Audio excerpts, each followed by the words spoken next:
just wondering about your role models. When you were growing up, who was your role model? Well, my role models were really my father and Arthur Ashe. Arthur Ashe, just for being such a great person, he overshadowed being a great tennis player by being a great activist and a great, a great person for human rights. He, no matter if he was on top or on the bottom, when he was on top, he was trying to help others. When he was stricken with a fatal disease, he tried to help others, and he did everything he could to help those less fortunate, which is a great role model in my mind. And my father taught me everything I know about being a man, and taught me the most important lesson of hard work. And whatever you do, work hard at it, and you'll get a lot out of it, and you'll really, even if you don't succeed, you'll be proud of what you did. So, is currently now that Arthur is gone, is there someone who you have look up to and kind of? Well, I think really my brother, my older brother, is someone who I look up to. He really emulates everything my father taught us, and I appreciate him being around and supporting me in everything I do. So I definitely look up to him, and it's great to have a family that supports you as much as mine does. Do you ever get to play with him? Yeah, he lives with me in Tampa, so I've practiced with him sometimes. He comes to a lot of tournaments, and he's still playing on tour as well. So I understand you've been kind of in the last year working on improving your fitness. You had like this really freak accident, and since then. Yeah, I've been out since basically last year. I was out for about 8 or 9 months off the tour, which seems like an eternity when you miss that long for an injury and an illness. So I was kind of just out of it, and it was tough to see all the tennis going on and to miss it. And now that I'm back, I've got a little bit of a newfound respect for just being healthy, and I've got a new enthusiasm just to be on the court.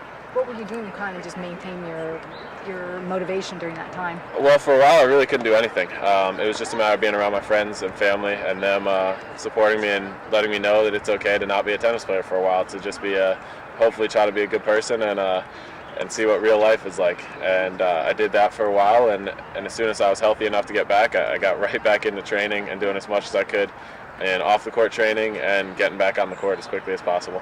Well, I hear that you're also working on your drop shot. It's supposed to be pretty wicked now. Yeah, I'm working on. Well, there are only a few things you can work on when you really can't balance the way you used to, or you can't focus the way you normally can. So I worked on my serve and my drop shot, because those are two things you barely need to move for, and I didn't need to have the same kind of athleticism that it takes to do all the other shots.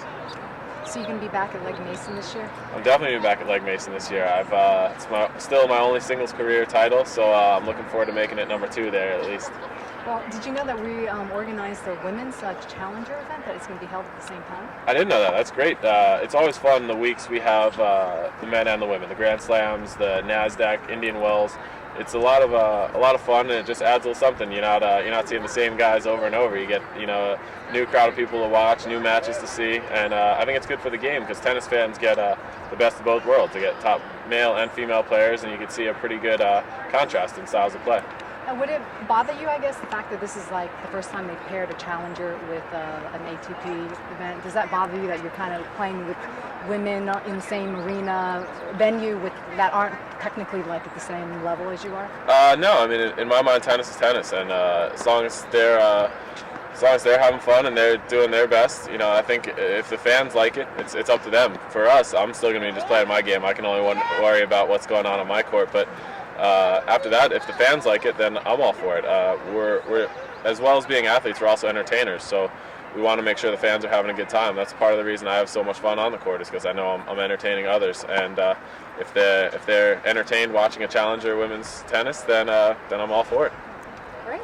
Do you know Angie Haynes? I'm sure you Yeah. know her. Yeah. Yeah, we started last year. It was our first challenger event. Oh, okay. And it was 50K, and so we kind of did this documentary on her. Oh, yeah? So we're probably going to do the second phase of it. Oh, okay. And she'll be playing again this year? Yeah, she's kind of Okay. like the feature player. Great. So we'll Great. probably, I don't know, maybe we can film you a little bit with her if Yeah. we have the time. So Yeah.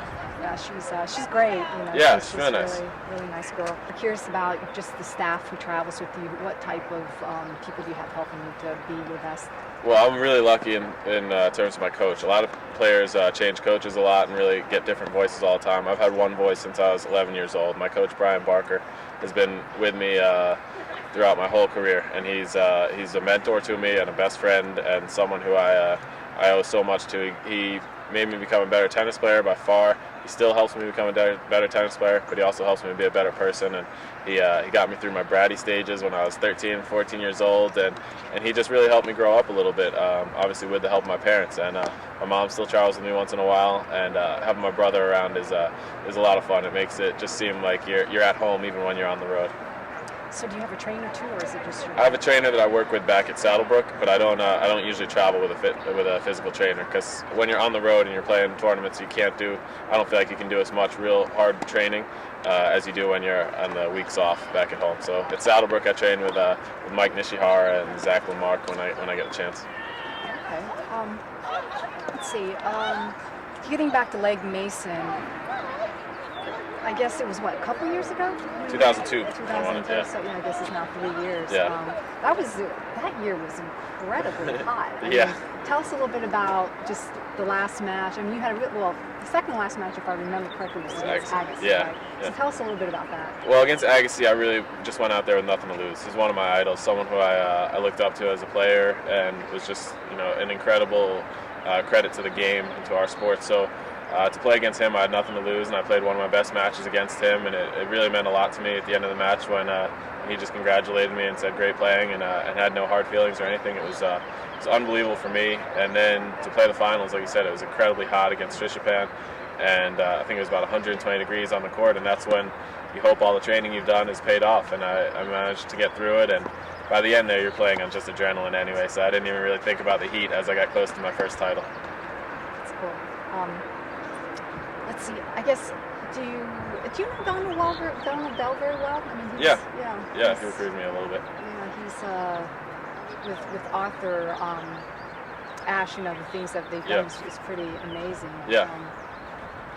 I think that we're going to try to get his daughter, Arthur's daughter, to come out. Maybe, that'd be great. And introduce something since her father was responsible for the tournament. Yeah, there that'd be great. I understand that you were at Harvard for a couple of years.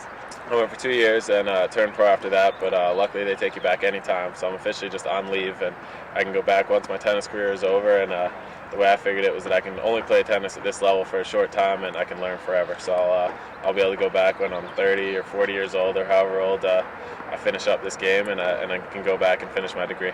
That's a pretty lucky break. Yeah, it is. Very lucky. What were you studying there? I was studying economics, but I think I might change that when I go back to sociology or African American studies. That's great. I assume you'll probably want to do some stuff with their tennis team as well. Yeah, I definitely. When I go back, I'd love to be the volunteer assistant coach and just help out the kids and try to show them kind of the mistakes or the things I did right when I was playing, and just to help them learn from what I did in my career.